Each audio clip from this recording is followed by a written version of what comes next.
Hello, I'm Rodney Anonymous. I've produced thousands of albums. I've played with hundreds of bands. And I was once the roadie for none other than Haircut 100. These are tales from my brilliant career in music.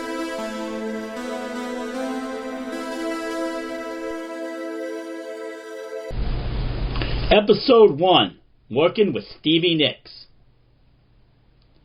So in the summer, I think it was 1987, I got a call from Stevie Nicks' management team. They'd heard an album I'd done of holiday tunes. I'd been working with G.G. Allen. The album, you probably heard of it. It was called Holy Fucking Shit, It's Christmas. Really good album. They heard that. They were really impressed, and they said that Stevie was looking to go in a different direction. They showed me some pictures. She'd been wearing different kinds of shawls now on stage. Not her usual shawls. These were very different. And if you know anything about musicians, you know, once they start to change up their look, something's going to happen. I was working with Rick Wakeman when he began to wear shorter capes, and we knew he was going into his rockabilly phase. So like, Stevie wants to work with you. She wants you to produce an album. And, you know, honestly, I wasn't that psyched. I didn't really want to do it, but I needed the money. I wanted to buy a Titan missile. One of them had just come on the market. I was like, I got to move on that baby. So all I really knew about her was that she had a song about a Welsh witch. That was it. That was pretty much it. And that seemed kind of racist against the Welsh. But, you know, again, needed the money. That missile wasn't going to buy itself.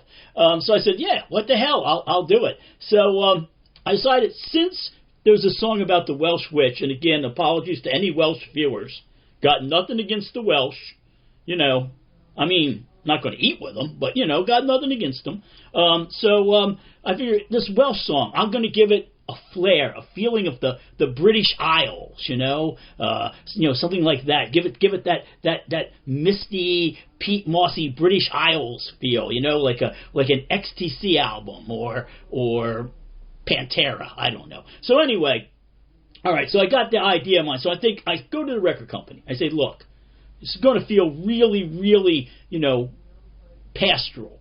I'm going to need the chieftains. And, you know, they call the chieftains and they find out what it costs to hire the chieftains. And the record company's like, no way in hell are we going to hire the chieftains. We can't afford that. And I'm sticking to my guns. I'm like, you're going to hire the chieftains. And they made me a deal.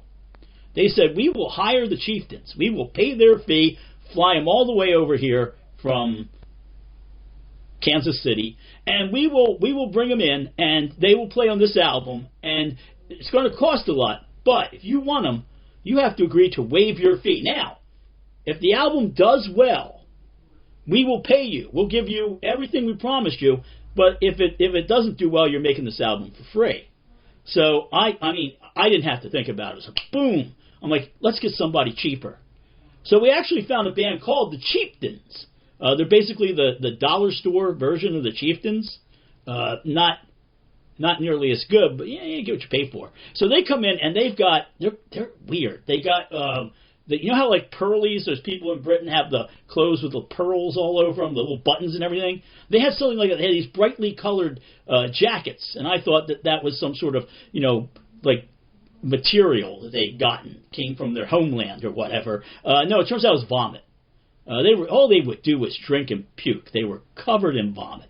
It did not make for a helpful experience in the studio. It's kind of stinky. And then, so they're in there. They're puking. They're doing their thing. And Stevie comes in.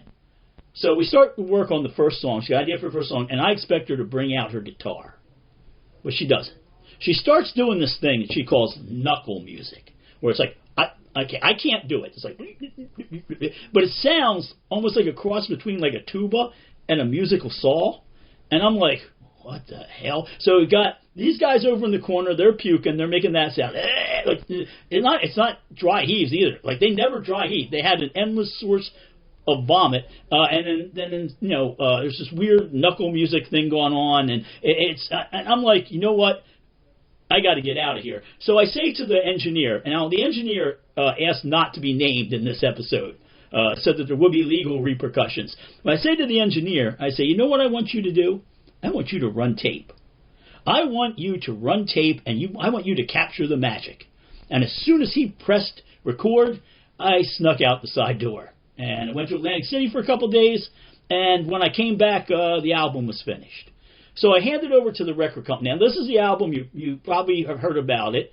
This was called Sounds from Stevie Nicks' Mouth. First of all, not a great title. I'm going to tell you, because like very few of the sounds came from her mouth. Most of it was that weird knuckle music. So what happens is, it goes out and people hate this album. It gets panned. Rolling Stone gave it a 1/4 star, and I'm looking at the review going, how the hell is this a thing? I didn't know such a thing as a 1/4 star review. So it has to go back now to the record company, because they got to think, what are we going to do? How are we going to save this? So what they do is they re-release it, okay, and they re-release it as Sounds from Bruce Springsteen's Mouth. They slap a picture of Springsteen on the cover. Rolling Stone loves it.